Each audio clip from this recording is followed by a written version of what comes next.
Let me start with my headline tonight. I'm retiring. This is the last Hardball on MSNBC, and obviously, this isn't for lack of interest in politics. As you can tell, I've loved every minute of my 20 years as host of Hardball. Every morning I read the papers, and I'm gung-ho to get to work. Not many people have had this privilege. I love working with my producers and the discussions we have over how to report the news. And I love having this connection with you, the good people who watch. I've learned who you are, bumping into you on the sidewalk or waiting at an airport and saying hello. You're like me. I hear it from your kids and grandchildren who say, my dad loves you, or my grandmother loves you, or my husband watched it till the end.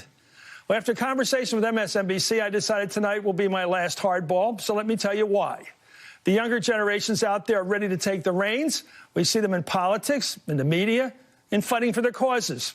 They are improving the workplace. We're talking here about better standards than we grew up with, fair standards. A lot of it has to do with how we talk to each other. Compliments on a woman's appearance that some men, including me, might have once incorrectly thought were okay. We're never okay. Not then and certainly not today. And for making such comments in the past, I'm sorry. I'm very proud of the work I've done here. Long before I went on television, I worked for years in politics, was a newspaper columnist, an author. I'm working on another book. I'll continue to write and talk about politics and cheer on my producers and crew here in Washington and New York and my MSNBC colleagues. They will continue to produce great journalism in the years ahead. And for those of you who have gotten into the habit of watching Hardball every night, I hope you're going to miss me because I'm going to miss you. But remembering Humphrey Bogart and Casablanca, we'll always have Hardball. So let's not say goodbye, but till we meet again. MSNBC's Chris Matthews absent from air amid sexual harassment allegations.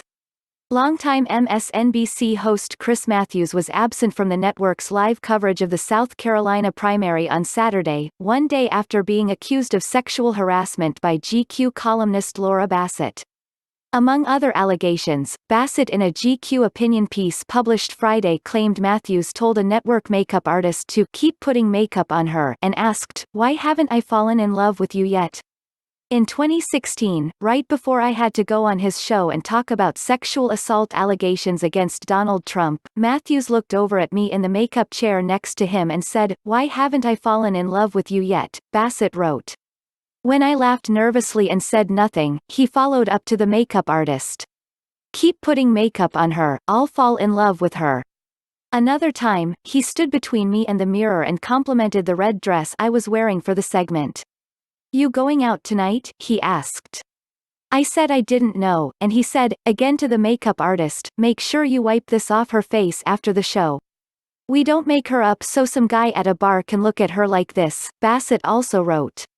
"I'm pretty sure that behavior doesn't rise to the level of illegal sexual harassment," she added. "But it undermined my ability to do my job well.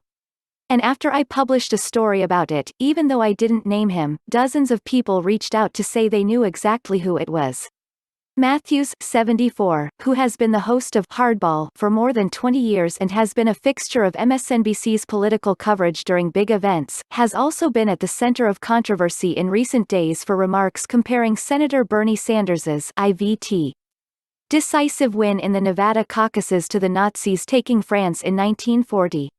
Criticism quickly poured in on social media over Matthews using the analogy as it pertains to Sanders. The senator and Democratic presidential candidate is Jewish, and most of his family died in the Holocaust. Mike Kaska, who serves as Sanders's 2020 communications director, was among the critics of Matthews. Matthews apologized for the comparison last Monday on the air, but the former speechwriter for Jimmy Carter found himself in hot water again after confusing Democratic Senate candidate Jamie Harrison (SC) for Senator Tim Scott (RSC) in a clip that quickly went viral and led to more online criticism.